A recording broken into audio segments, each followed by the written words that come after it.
Salah satu rumah warga di Jalan Borobudur Gang 4D, Blimbing, Kota Malang, mengalami keretakan akibat terdampak proyek pembangunan Malang Creative Center atau MCC. Warga yang rumahnya rusak menuntut adanya ganti rugi dari pengembang proyek. Beginilah kondisi rumah Ismiati di Jalan Borobudur Gang 4D, Blimbing, Kota Malang. Tembok rumah miliknya mengalami retakan dan pecah dampak dari pembangunan proyek Malang Creative Center atau MCC di Jalan Ahmad Yani. Retakan yang terdapat pada tembok tidak hanya terjadi di lantai 1, namun juga terjadi di lantai 2. Bahkan tembok di lantai 2 rumah Ismiati terancam roboh karena mengalami retakan yang cukup dalam. Menurut Ismiati, rumahnya mengalami kerusakan saat dimulainya pembangunan proyek MCC sejak Juli lalu. Kerusakan ini akibat terkena getaran saat pemasangan paku bumi. Ia juga mengaku sebelumnya tidak ada sosialisasi dari pihak pengembang proyek terkait akan adanya pembangunan proyek MCC dan langsung dilakukan pembangunan. Terkait dengan kerusakan yang dialami, pihaknya sudah melaporkan kepada RT, RW, dan pihak pengembang. Ia juga menuntut adanya ganti rugi terkait kerusakan yang dialami. Sementara pembangunan proyek MCC tidak hanya berdampak pada kerusakan rumah, namun warga juga mengeluhkan aktivitas proyek yang mengganggu ketenangan warga. Mengingat proses pengerjaan tidak hanya dilakukan pada siang hari, akan tetapi juga dilakukan pada malam hari. Rentak, Mbak, kayak lindu kalau ada di dalam, atau apalagi ada di atas. Gitu. Kayak lindu itu loh, nah, kalau masukkan bumi, paku buminya itu goyang, kayak bom itu, Mbak. Terus ya rumah itu rentak, Mbak. Terus di sini aja lantai 1 ini copot gitu. Terus kalau lantai 2 itu rentak temboknya, itu pecah semua. Itu terjadi mulai kapan, Bu? Terjadi 1 bulanan lah, kurang lebih 1 bulanan. Ada ini nggak, Bu? Ada solusi yang diberikan nggak, Bu? Misalkan, apakah sudah ada pemberitahuan juga sebelumnya resiko-resikonya? Nggak tahu. Sekarang aja baru dikasih solusi, nanti kalau ada rusaknya mau diperbaiki. Siapa yang sampaikan itu? Nah, yang sampaikan dari situ ke saya. Oh gitu. Iya. Tapi kalau sudah bicara ngamuk wis. Tadinya kan nggak tahu kayak apa kan. Bu pernah disampaikan ke RT RW itu soal dampak dari pembangunan ini? Ini kan perwakilan, Mas. Oh, gitu. Sini nggak tahu apa-apa. Sudah saya memberitahu ada RT, RW. Gitu. Oh iya, nanti saya bilangkan gitu. Simon Alfredo melaporkan. Maraknya aksi vandalisme menyerang tokoh partai politik terjadi di Kota Batu. Melihat kejadian ini, Satuan Polisi Pamong Praja menurunkan baliho tersebut. Setelah pemerintah mengumumkan perpanjangan PPKM berdampak pada baliho raksasa di Jalan Sultan Agung Kota Batu yang diserang aksi vandalisme. Ketua DPC PDIP Kota Batu mengaku prihatin terhadap aksi yang dilakukan vandalisme. Aksi ini akan dilaporkan ke Kepolisian Resort Kota Batu. Saya menyampaikan keprihatinan mengapa di Kota Batu sama dengan kota-kota besar yang lainnya, ada di Surabaya, Mojokerto dan yang lainnya ada vandalisme semacam ini. Kan secara ini kan sebetulnya enggak ganggu ya. Katakanlah apalagi gambarnya seorang tokoh nasional, ketua DPR RI yang menyampaikan, mensosialisasikan kepada warga masyarakatnya di Indonesia. Tapi sekali lagi ini hal yang tidak terpuji yang semestinya tidak terjadi di Kota Batu. BBAR akan hari ini juga akan segera menyampaikan laporan kepada Polres Batu agar supaya premanisme atau hal-hal apa yang vandalisme ini bisa dipegang lah. Kami tadi sudah berkomunikasi dengan beberapa pengusaha yang ada di sini, termasuk di dinas terkait untuk kira-kira ada nggak rekaman CCTV di seputar sini, agar supaya ini menjadi pembelajaran kita semua, terutama masyarakat yang ada di Kota Batu, siapapun, gambar siapapun yang dipasang, karena ini apapun kalau memasang semacam ini sudah barang tentu sudah berizin dan semuanya, agar supaya menjadi pembelajaran kepada kita semua. Sementara salah satu akademisi mengatakan aksi vandalisme ini sebagai bentuk kekecewaan masyarakat karena PPKM yang tak kunjung selesai. Setelah melihat kejadian ini, akhirnya baliho yang menjadi korban vandalisme diturunkan Satuan Polisi Pamong Praja Kota Batu. Saya termasuk orang yang pertama tidak setuju, dalam tanda petik tidak setuju. Ini masa pandemi, artinya kita harus menahan diri untuk tidak berkampanye. Itu satu. Sehingga ini sebetulnya bukan saat kampanye, tapi ini adalah saat yang tepat untuk membuktikan janji-janji pada saat kampanye. Rakyat lagi susah, PPKM begitu mencekam, maka saat yang paling penting bukan kampanye, tapi membuktikan janji-janji kampanye. Ini juga bagian dari kekecewaan PPKM.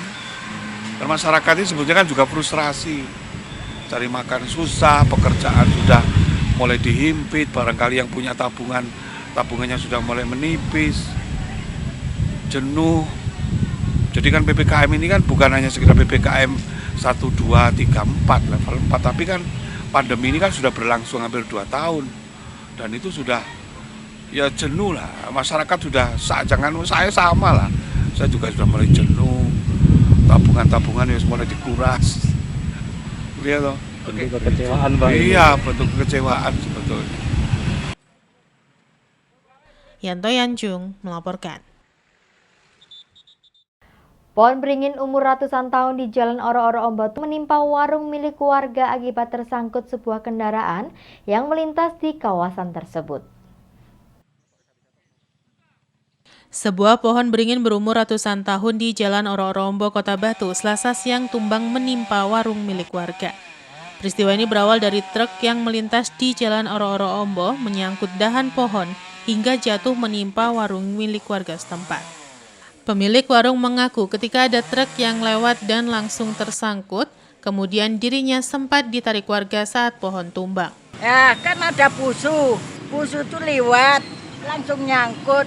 Sangka aku ada mobil tabrakan, aku kan duduk di dalam. Ibu di dalam paru? Iya. Terus? Ada orang minum. Tuh. Ada orang minum? Sempat ketimpa nggak Bu? Yang ketimpa itu kena kakinya. Aku aja ditarik sama orang banyak. Waktu kejadian itu. BPBD tiba di lokasi langsung melakukan pemotongan pohon. Pihak Pusdal Ops BPBD Kota Batu menjelaskan, awalnya ada laporan warga bahwa di Jalan Raya Oro-Oro Ombot terjadi pohon tumbang yang menimpa warung. Evakuasi pohon tumbang sempat membuat macet lalu lintas di Jalan Oro-Oro Ombot, namun setelah 30 menit BPBD bergerak cepat mengevakuasi pohon. Akhirnya kondisi jalan kembali normal. Ini tadi ada laporan dari warga ke Pusdalop, ada pohon beringin menimpa warung milik Bu Murti.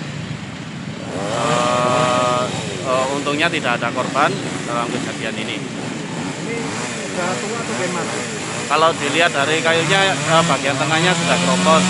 Mungkin itu juga karena terkena angin beberapa hari ini yang lumayan agak kencang. Yanto Yanjung melaporkan. Terima kasih Anda masih bersama kami dalam Info 7 Malang Raya. Siswoyo, warga Tlogomas yang lumpuh dan sempat dirawat anaknya yang berusia 10 tahun, akhirnya dievakuasi oleh kepolisian dan relawan ke Rumah Sakit Saiful Anwar Malang untuk mendapatkan perawatan. Siswoyo diketahui menderita tumor dan rencananya akan dilakukan operasi. Petugas kepolisian Polresta Malang Kota yang dibantu warga dan relawan mengevakuasi Siswoyo ke Rumah Sakit Saiful Anwar Malang untuk mendapatkan perawatan. Ia terpaksa dievakuasi ke RSSA Malang karena sebelumnya hanya dirawat oleh anaknya Ilham yang masih berusia 10 tahun. Kapolresta Malang Kota mengatakan bahwa dievakuasinya Siswoyo ke rumah sakit karena alasan kemanusiaan. Pihaknya bersama TNI, Pemkot, dan RSSA mengevakuasi korban untuk mendapatkan perawatan. Sementara Siswoyo setelah menjalani pemeriksaan diketahui adanya tumor di dekat dadanya. Rencananya akan dilakukan operasi untuk mengangkat tumor tersebut. Sebelumnya Siswoyo yang sakit lumpuh hanya dirawat oleh anaknya yang berusia 10 tahun. Untuk kebutuhan makan sehari-hari, warga setempat patungan untuk menyediakan kebutuhannya. Kita bekerjasama dengan pemerintah kota, terus Kodim, direktur rumah sakit, Yang paling utama adalah bagaimana naluri kita untuk saling membantu sesama. Kita tidak melihat nilai untuk apakah yang bersangkutan memang dalam kondisi sulit, tapi yang salah adalah bagaimana sisi kemanusiaan kita untuk menyelamatkan, menyembuhkan orang tersebut. Itu aja tujuan utama kita. Simon Alfredo melaporkan. Akibat sepinya penumpang, jumlah armada mikrolet yang beroperasi mengalami penurunan. Banyak mikrolet yang tidak bisa bertahan dan berhenti beroperasi akibat terkendala biaya untuk perawatan dan juga perbaikan kendaraan. Masih berlangsungnya pandemi COVID-19 semakin berdampak pada berkurangnya jumlah armada mikrolet yang beroperasi di Terminal Landung Sari Tlogomas, Kota Malang. Berkurangnya armada yang beroperasi selain karena sepinya penumpang dan pendapatan yang semakin menyusut, juga biaya perawatan dan perbaikan kendaraan terutama terkait harga onderdil kendaraan. Saat ini masih cukup banyak sopir mikrolet yang beroperasi dari Landung Sari menuju Arjosari dan Gadang, terutama untuk jalur tengah kota berbeda dengan jalur pinggiran yang mulai cukup banyak berhenti beroperasi. Menurut salah seorang sopir mikrolet jurusan ADL menjelaskan, saat ini sudah sangat sulit mendapatkan penumpang, sehingga banyak sopir yang berhenti beroperasi karena pendapatan sering minim dan bahkan merugi. Di dalam Terminal Landung Sari juga terlihat hanya ada beberapa mikrolet yang menunggu antrian di dalam terminal, dan sisanya lebih memilih keluar terminal dalam kondisi kosong dan mencari penumpang di jalan. Ya, saya kira sudah menurun penumpangnya itu. Minus pokoknya. Pak, untuk kalau Bapak lihat untuk jumlah armada mikrolet yang beroperasi Pak untuk Terminal Landung Sari itu perkiraan sudah berkurang berapa persen Pak kira-kira? Saya kira sudah turun 50%. 50% Pak ya? Iya. Jadi yang masih kuat, masih beroperasi untuk jalur-jalur mana aja rata-rata nih Pak? Ya jalur tengah, seperti ADL, LG, GL gitu. Itu. Yang jalur pinggiran sudah bubar semua. Seperti apa di jalur pinggiran? Ya GML, JDM, JPK. Memang sudah nggak ada penumpang sama sekali Pak? Loh, mobilnya sudah tidak jalan. JDM itu ya juga. Mobilnya sudah diambil sendiri-sendiri, tidak jalan. Oh. Nah, tidak ada penumpangnya. Ya tinggal jalur-jalur tengah aja Pak ya? Iya, tinggal jalur tengah. Yang masih bertahan? Iya, jalur tengah saja yang keluar cuma 50% ya itu. Jumlah 100 cuma yang keluar 50 gitu, 50 jalur. Pak, untuk saat ini sangat berat Pak ya untuk Waduh, berat. Untuk BBM gimana untuk BBM? Ya itu, saya kira cuma kerja bakti. Sekarang dapat 100, dibelikan BBM habis lagi. Gitu. Belum biaya macam-macam operasional apa? Angkot ini. Iya. Masa kerusakan itu loh. Iya. Itu mahal sekarang itu. Nggak nutut sebetulnya. Berat Pak sebetulnya saya. Iya, daripada nganggur gitu loh. Masa depannya itu loh tidak ada angkot sekarang itu. Angkot sampai kapan bisa bertahan kalau sudah kayak gini Pak? Wah, kurang tahu soalnya. Pokoknya jalani aja Pak. Jalani aja. Okay. Iwan Hikmawan melaporkan. Terima kasih Anda masih bersama kami dalam Info 7 Malang Raya. Perpanjangan PPKM level 4 tidak mengakibatkan terganggunya arus kendaraan yang akan keluar masuk Kota Batu. Di beberapa titik jalan masuk, penyekatan sudah ada kelonggaran sehingga kendaraan keluar masuk Kota Batu berjalan lancar. Beginilah yang terlihat di beberapa titik jalan keluar masuk wilayah Kota Batu yang pada awal pemberlakuan pembatasan kegiatan masyarakat atau PPKM darurat, penyekatan berlangsung ketat, sehingga warga dan pengguna jalan lebih memilih di rumah daripada bepergian. Saat ini PPKM level masih diperpanjang tetapi penyekatan jalan sudah ada kelonggaran, sehingga aktivitas masyarakat semakin meningkat. Beberapa titik jalan masuk Kota Batu maupun perbatasan dengan Kabupaten Malang sudah dibuka. Seperti yang terlihat di beberapa pintu masuk di kawasan Dadaprejo Junrejo sudah dibuka dan bisa dilewati roda 2 maupun 4. Tidak hanya itu, di jalan utama Pertigaan Pendem pada siang hari sudah ada pembukaan dan kendaraan dari arah Malang bisa langsung lurus masuk ke Kota Batu. Menurut salah seorang pelaku jasa antar makanan maupun penumpang menjelaskan setelah adanya kelonggaran jalan berpengaruh pada pendapatan serta orderan yang mengalami kenaikan. Di jalan penghubung Kabupaten Malang dan Kota Batu, tepatnya di Jembatan Junrejo menuju Dawu, jalan sudah dibuka total sehingga arus yang melintas terlihat ramai. Banyak warga berharap kelonggaran jalan harus diimbangi dengan kesadaran untuk menerapkan protokol kesehatan sehingga pandemi bisa dikendalikan dan perlahan aktivitas perekonomian bisa membaik. Ya, saya sebagai pengguna jalan sih, kalau karena pelonggaran ini lebih longgar ya akhir-akhir ini. Ya, agak longgar. Ya, lebih enak sih, Pak. Cuma wisatawan masuk ke Batu juga udah banyak kayaknya. Ya. Tempat luar Malang, Batu juga udah banyak.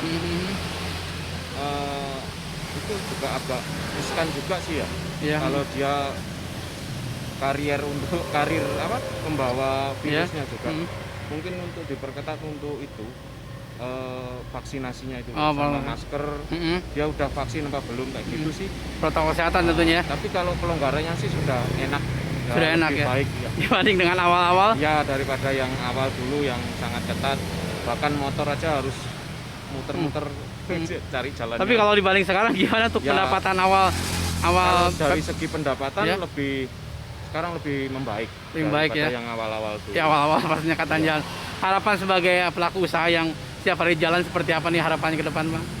Ya, itu sih vaksinasi harus lebih cepat agar ada herd immunity-nya lebih cepat juga.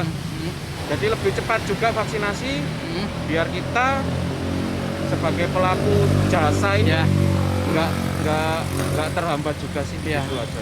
Apalagi kalau tempat-tempat wisata sudah mulai dibuka. Tempat wisatanya sudah dibuka, pasti kan ada syaratnya untuk vaksinasinya juga. Ya, oke. Itu aja sih, Pak.